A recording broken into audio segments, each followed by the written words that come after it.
objetivo era ya, claro, salvarse. Estamos orgullosos de haber conseguido ese año esa Copa del Rey y dársela al club, que entre en la historia de otra Copa del Rey más en la historia del club, pero está claro que a nivel pues, de todo, pues el año no fue lo bueno que esperábamos porque estuvimos peleando por el descenso hasta el final. Salir y decir, en Liga nos olvidamos de cómo estábamos, pero esta Copa no se puede ir. Y desde un principio creo que se demostró que no se iba en ningún momento. El 17 d'abril, els valencianistes foren molt superiors als blaus al Calderón. Vam per favorit el Getafe perquè venia tot molt bé, havia fet una gran Copa de la UEFA i sin embargo pues, a començar el partit i en 15 minuts marcàvem 2 gols i jo crec que això molta confiança i molta moral. Ahí no vives la final como presidente, la vives como aficionado y es un poco peor porque te has de contener en momentos que te gustaría saltar de alegría. I el València alçà la seva 7ª Copa. Fou l'últim any de Cañizares, que no va estar en aquella final, encara que el seu currículum en el València impressiona.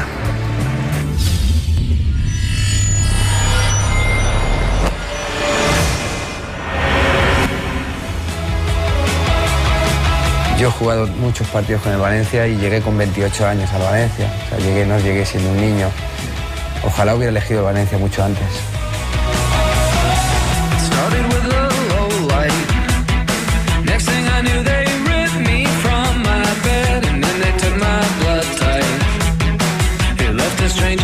El dia 24 de juliol se apresuraren moltes coses que no es saben i Juan Soler, 2 persones més i jo varen decidir que el millor pel València és que em fera càrrec jo de la gestió de la societat. Vicente Soriano ha estat en la presidència un any en què en l'apartat econòmic no ha pogut alleugerir el gran deute heretat i en l'esportiu ha confiat en Emery. Pero Valencia sigue siendo grande porque tiene un patrimonio que es todos sus aficionados, todo ese sentimiento, todo ese escudo. El millor inici en Lliga de la història i un trio letal, Mata, Silva, Villa, han sigut les armes principals d'un equip que ha lluitat fins al final per a classificar-se per a la Lliga de Campions. Tot i espectacles com la golejada al Madrid a Mestalla, finalment l'equip s'ha de conformar amb la nova Lliga Europea. Això sí, Villa ha tornat a ser letal.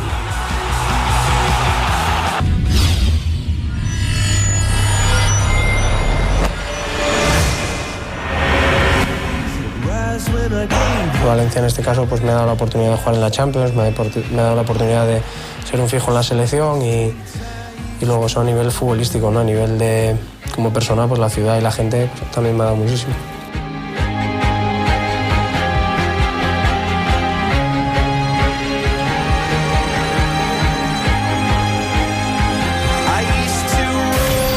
Durante los días que he sido presidente del Valencia Club de Fútbol, he presidido una Junta General de Accionistas que ha aprobado una ampliación de capital por valor de 92 millones de euros. A Manuel Llorente le deseo lo mejor en su regreso al Valencia como presidente.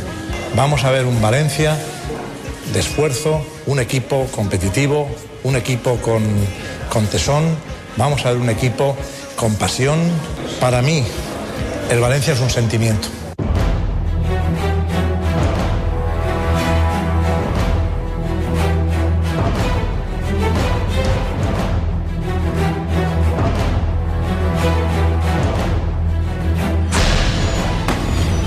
Valencia, 90 anys. Eso se puede mirar en la vida, de Luis Casanova. Wilkes ha sido el mejor driblador del mundo. La personalitat de Paquito. Alfredo Di Stéfano. Sí, señor, su vida muy bueno. El jugador que más impactaba en el Valencia era Mario. Quizás con Ricardo Arias. Rafa Mayer, que me pareció un jugador espectacular. El que más me impresionó fue Mendieta, Lugo y Feria. Camarasa y Ginés. Me ha encantado, además me impresionó muchísimo el fútbol de Vicente. Pepe Caramonte es el mejor jugador valenciano. Todo el mundo se acuerda de Quique y Subirats. El Piojo Mort dona moltes satisfaccions al València. Del partido contra el Espanyol y el gol de Baraja. Quan se guanya la final de Copa y cuando se presenta la maqueta en el estadio. Pasa de generación en generación y eso no nadie puede con el escudo. Solament seria guanyar una Champions. El fútbol no es un balón, ni es una portería, ni son 11 jugadores. Yo me acuerdo de ir con mi padre al campo. Molta nostàlgia perquè a mi em recorda mon pare i em recorda sempre anar al sector 5 y a la tribuna en mon pare. Un hombre que nació para morir por el Valencia. València és la cara pintada amb la senyera com a senya d'identitat. Els enormes vots dels que juguen amb els àngels. Votar en l'estadi sense rubor. La força del que defensa una il·lusió. La celebració descontrolada del que frega la glòria. La veu de l'estadi com a himne dels vencedors. La força dels que sempre s'alça recolzant-se en les banderes. Retalls de regatejos fascinants. Els tifos que pinten les grades de solemnitat. La elegància dels jugadors blanquinegres. La pell eriçonada davant la visió d'un acte irrepetible. Les llàgrimes respectuoses pels que estigueren i mai ens deixaren. Els títols, copes i trofeus que coronen un futbol amb empremta. 90 anys d'una vida de futbol que tots nosaltres farem eterna.